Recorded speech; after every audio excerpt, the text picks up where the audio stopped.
play who's in front of you. And Mr. Right now joins us, and he says hello. Jay, how are you, pal? Okay?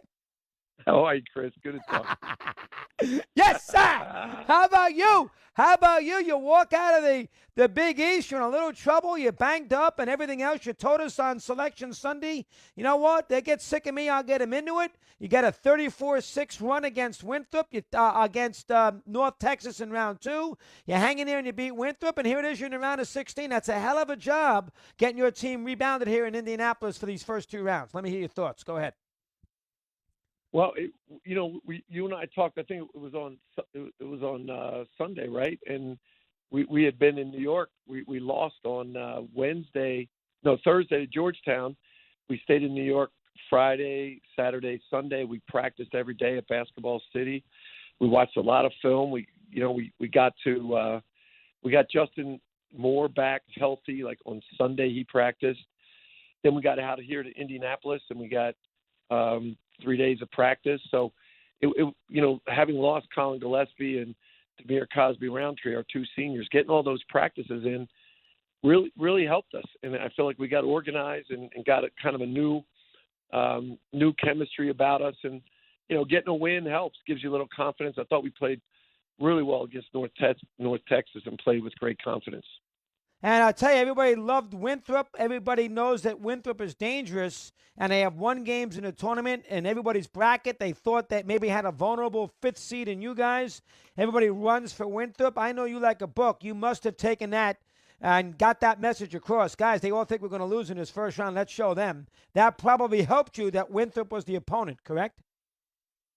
Well, it did. I mean, sometimes, Coach, like you've been doing this a long time, that a team like Winthrop, they had 6 guys that were either 4th or 5th year seniors on their team.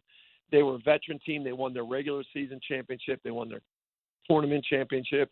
They were 23-1, and we know they're really good. But sometimes players, like if they didn't hear of Winthrop, they don't they don't realize it.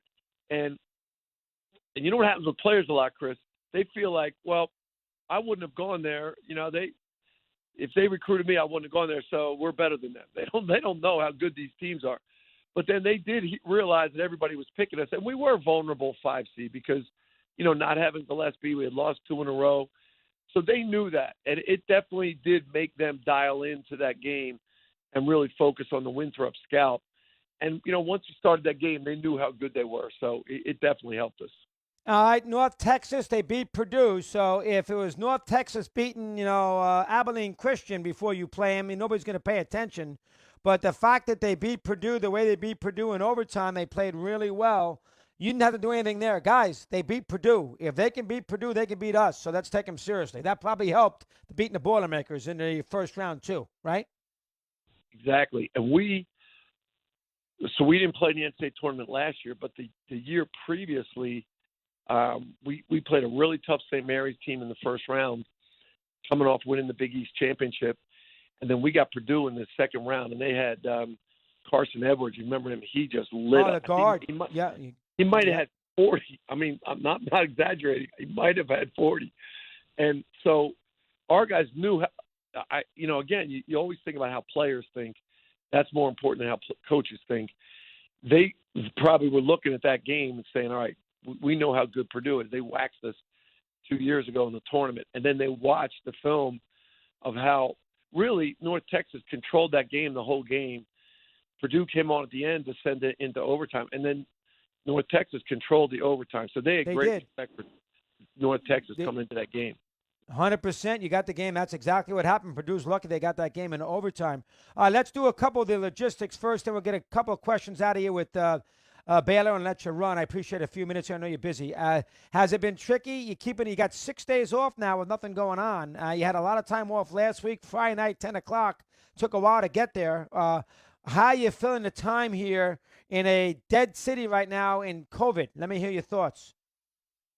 Yeah, it's kind of bizarre, Chris, but you try to look at the positives out of it. Like normally when you make it to the Sweet 16, when you come home from one site, you go back to campus, and campus is crazy. There's people waiting for you when you come home. Players' heads get blown up. You got to kind of You're there for a couple of days. There's a ton of media at every practice. You got to kind of get the guys' heads together and then go back to the next site. This has kind of been cool where you stay here, you're relaxed for a couple of days. Like Monday, we didn't do anything on Balor Monday. We just relaxed. We went outside the Victory Field. That's the AAA baseball field here, and it was a nice day. We got outside, and then Tuesday we had a good practice, but we really worked on our own stuff. And then today we got into Lucas Field. We practiced there. So the NCAA's done some good things. They got Top Golf for the guys, movies. So we're trying to, in these first couple of days, keep their minds relaxed, and then really tonight, Thursday, Friday, really get focused in on Balor. All right, now, so you've been able to kill the time, and you got the 3 days, a lot of time there in Indy, but you're okay with that. Baylor's good now, Jay. You know that they did a night. Wisconsin played well, and they hung in there, and they beat them. Listen, by double digits. They got a lot of athletes. I think that pause, they took a little while to get themselves back together. Now they look like they're raring to go. Baylor's a dangerous team. It's a tough assignment for you here over the weekend. What is the key in your eyes to having a chance to win? They are really good, Chris. We played them last year in Charleston in a preseason tournament, and we had Demir Cosby-Roundtree, and we had Colin Gillespie, and we had Sadiq Bey, who's now in the NBA. But they have the same team a year older. That's what makes them so good. I mean, they're really talented, but they're really experienced and intelligent. Now, we've become a smarter team. Like, if we would have played these guys in November, December, I'd really be panicked. But I think we've gotten to be a smarter team. They're the number one three-point shooting team in the country percentage-wise. They got tremendous guards. I think they're third nationally in defensive field goal percentage effectiveness. They're an outstanding team. Now, we've got to be smart about keeping them in front of us and not letting them get uncontested threes, because when they get them, and they do a good job of drawing two people and making the extra passes, they drill their shots. And then offensively, we got to be smart about creating threes for ourselves, because they do a good job of defending the three-point line also. And I think we got to be smart about taking open threes and not taking contested threes. All right, you got to keep this game in the 60s, or can you outscore them if you had to? No, I don't think we can go up and down with them, and they've got great depth and speed. Now, we've developed some depth here late in the season, which is good for us. We're never afraid of tempo. Like we don't have to play at a certain pace, but we don't against them. We definitely, like when we played North Texas, we wanted to speed them up. We wanted to play faster. Against Baylor, we're not. I don't think we have the personnel to force them into anything. But I think we got to be prepared to play fast, because they do, but also be able to execute in the half court.